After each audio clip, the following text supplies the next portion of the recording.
Assalomu alaykum aziz yurtdoshlar. Men Shahzod Yunus, O'zbekiston Tabobat akademiyasining a'zosi.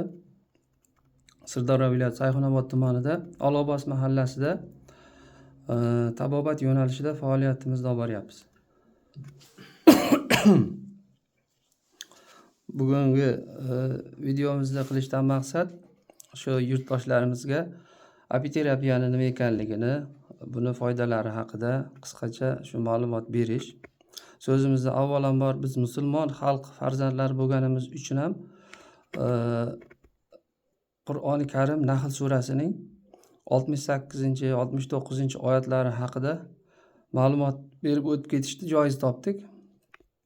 A'udhu billahi minash shaytonir rojim. وأوحى ربك إلى النحل أن اتخذي من الجبال بيوتا ومن الشجر ومما يعرشون ثم كلي من كل الثمرات فاسلكي سبل ربك ذللا يخرج من بطونها شراب مختلفا ألوانه فيه شفاء للناس إن في ذلك لآية لقوم يتفكرون deydi Alloh taolo Nahl surasida. Nahl bu asalari degani.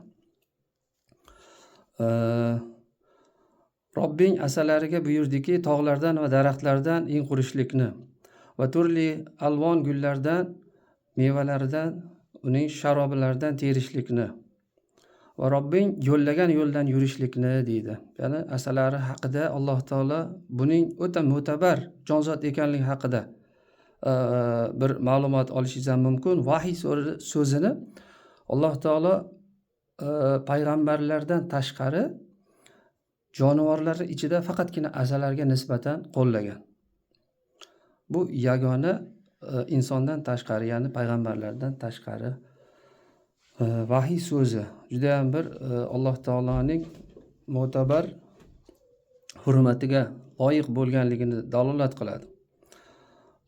Robbing yo'llagan yo'ldan yurgin. Hop, yaxruju min butuniha, uning qornidan chiqadiki, sharob, ya'ni ichimlik, muxtalifan alvanhu, turli ranglardagi, shifaun linnas, odamlar uchun shifodir. Ya'ni uning qornidagi degan ma'noni zamonaviy ulamolar bundan endi 50-60 yil ilgariroq buni asal ariz zahri bilan davolanish hali ommalashmagan, juda ko'p odamlarga bu noma'lum bo'lgan holatda bo'lgan. Keyin yaqin 30-40 yilning ichida asosan Ukraina, Kanada, Amerika davlatlarida keng qo'llanilyapti. Mana endi hozir Rossiya, SNG davlatlarida ham bu qo'llanishni boshladi.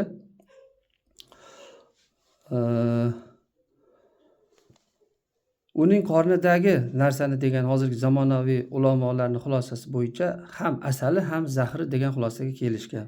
Ya'ni uning qornidan ham asal chiqadi, ham zahar chiqadi. Fihi shifalun nas, unda odamlar uchun shifo bor.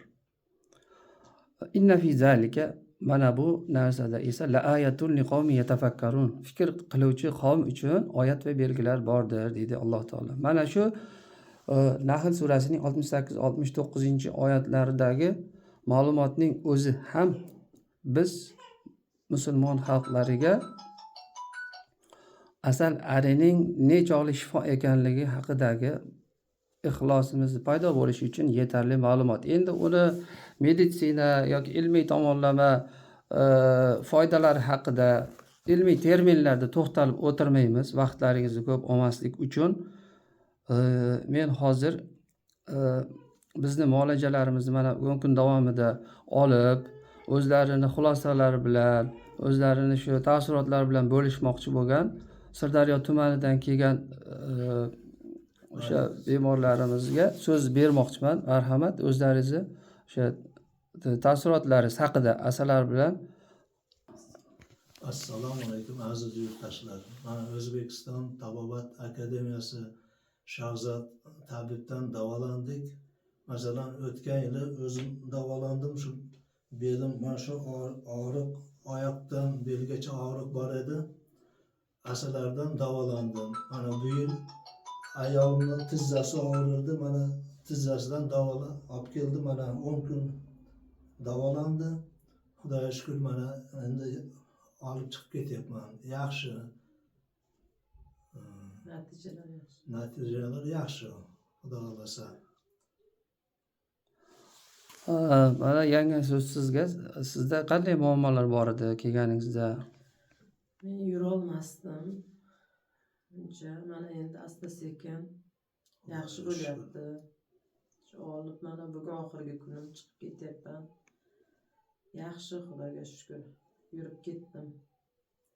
Og'riqlar yo'qoldi. Rahmat. Og'riqlar yo'q. Og'riqlar bor edi. Yotolmasdim. Tizzalarim achib, og'riq chiqardi. Og'riqlar yo'q bo'ldi. Xudoga shukr. Shu o'rinda men asalarining xususiyatlari haqida yana bir eng muhim nuqtalari haqida bir aytib o'tib ketmoqchiman. Sizlarga bu qanday ta'sir qildi? Asalari zahri insonning ruhiyatiga, kayfiyatiga juda ham ijobiy ta'sir qiladi. Biz asalari qo'yish asnosimizda narigi Namangandagi klinikada ishlaganimizda 5 ta kushetka qo'yib qo'yilganda bir chekkadan qo'yib endi 1 minut 2 minut o'tkazib qo'yamiz-ku. Bitta qo'yishganda sal zahri yoyilib ketguncha. Boyagi 5 ta bola yotgan bo'lsa, navbati kelib endi chaqtirmoqchi bo'lsak 3 ta 4 ta olgandan keyin uxlab qolgan holatlari bo'lardi-da. Teginmang derdik. Indamay qo'yavering derdik. Bir 15 minutlardan keyin uyg'ongandan keyin u shunday bir xursand bo'lib boshqacha taassurot bilan aytardiki, yaqin yillardan beri bir uyqumda halovat yo'q edi.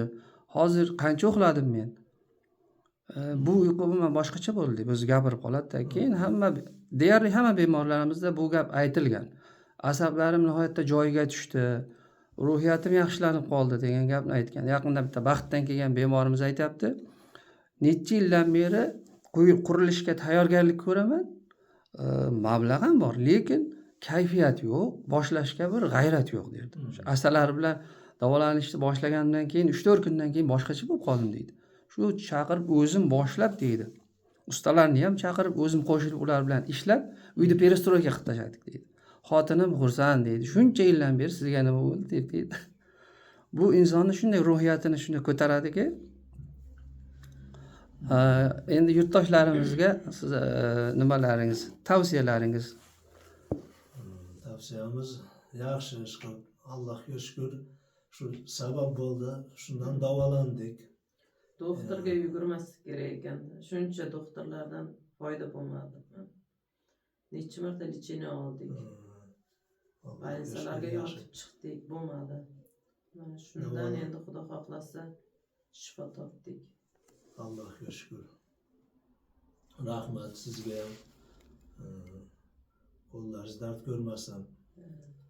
Shuncha davoladingiz, sog'ayib ketdik. Allohga shukr. Sabab bo'ldimi, yaxshi bo'ldik shu asalaridan. Lekin ayol kishi davolaydi ekan.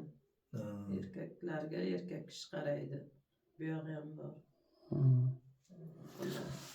Alloh shifo bergan rost bo'lsin. Allohga shukr. Sog' salomatlikda, yaxshiliklarda ko'rishaylik. Rahmat.